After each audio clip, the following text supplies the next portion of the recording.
Hərbiçi əmisi taleyini dəyişdi, övladını oxutmaq üçün tarını satdı. Oğlunu özünə rəqib gördü. Ramiz Quliyev kimdir? Bir neçə gün əvvəl görkəmli tarzən xalq artisti Azərbaycan Respublikasının Dövlət Mükafatı laureatı Ramiz Quliyevi itirdik. Ölkəz onun haqqında maraqlı faktları təqdim edir. 1947-ci il aprelin 30-da Ağdamda anadan olub. Ağdam şəhər 7 illik musiqi məktəbində, Üzeyir Hacıbəyov adına Ağdam Orta İxtisas Musiqi məktəbində və Üzeyir Hacıbəyov adına Azərbaycan Dövlət Konservatoriyasında tar və dirijorluq ixtisasları üzrə təhsil alıb. Ramiz bəyin bütün ömrü tara bağlı idi. Bu musiqi aləti ilə hələ kiçik yaşlarında tanış olmuşdu. Stat. İlk dəfə tarı əlimə alanda təxminən 5 ya 6 yaşım olardı. Ağdamda olan evimizdə divardan bir alətin asıldığını gördüm. Adını bilmirdim. Amma qonşuda və toyda bayramda ifa etdiklərini görürdüm. Atam bu alətin əmmə məxsus olduğunu söylədi və ifa edə bilmədiyi üçün də buradan asıldığını dedi. Anam dedi ki, əmim müharibədə olub, ixtisasçı hərbiçi idi. Axırıncı dəfədə Kəlbəcərdə qolundan yaralanıb.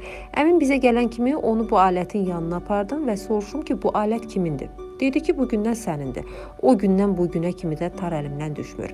Ramiz Quliyev Ağdam Musiqi Məktəbi illərində Şur Xalq Çalğı Alətləri Ansamblının tərkibində bir çox müsabiqə və festivallarda iştirak edib birinci yeri tutub. Bu illər ərzində Ağdam rayon Pionerlər evində tar ixtisası üzrə dərnək rəhbəri və Əbdürrəhim bəy Haqverdiyev adına Ağdam Dram Teatrında musiqi hissə müdiri olub. 1974-cü ildə Zaqafqaziya festivalında birinci mükafata, oktyabrda isə Moskvada keçirilən estrada artistlərinin 5-ci Ümumi İttifaq müsabiqəsində laureat adına layiq görülüb.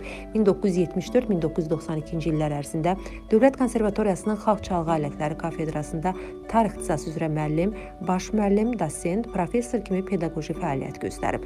1992-2002-ci illərdə həmin kafedraya rəhbərlik edib.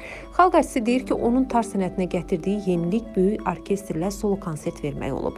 O, Türkiyə, Əfqanistan, Suriya, Hollandiya, İsveçrə, Almaniya, Pakistan, Əlcəzair, Tunis, Hindistan, ABŞ, Kanada, Danimarka, İran, İraq, Fransa, İngiltərə, İsrail, Norveç, Yaponiya və s. ölkələrdə konsertlərlə çıxış edib, bir sıra ölkələrdə ustad dərsləri verib. 1981 və 1984-cü illərdə 18-ci və 19-cu çağırış Nəsimi rayonu Xalq Deputatları Sovetinə seçilib.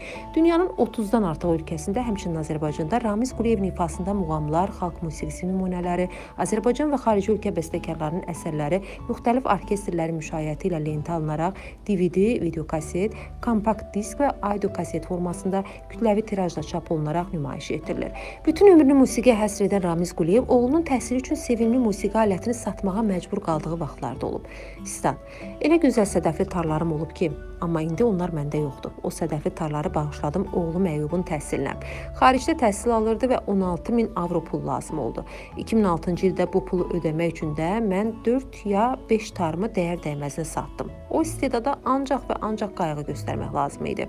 Sənətçinin oğlu əməkdar artist Əyyub Quliyev isə 2018-ci ildən Azərbaycan Dövlət Akademik Opera və Balet Teatrının baş dirijoru və musiqi rəhbəri vəzifəsində çalışır. Ramiz Quliyev müsabiqələrinin birində oğlunu özünə rəqib gördüyünü söyləmişdi. Oğlumun nailiyyətlərini və uğurlarını özümün uğuru sayıram. O xüsusi bir fitri istedada malikdir. Allah üzümə baxdı ki, o tarın dalınca getmədi. Mənim kimi getsəydi nəfəsimi kəsəcəkdi. Onda dirijorluq daha möhtəşəm və dünyəvidir. Əyyubun bu yaşında elədiklərini mən o yaşda edə bilməmişdim. Xalq artisti son illərdə ömrünün 50 ildən çoxunu sərf etdiyi Üzeyir Hacıbəyli adına Bakı Musiqi Akademiyasında pedaqoji fəaliyyətini davam etdirib. Səhhətindəki problemlərə görə sentyabrın 29-da reanimasiyaya yerləşdirilən görkəmli tarzən oktyabrın 15-də vəfat edib. O, 2-ci Fəxri Xiyabanda dəfn olunub.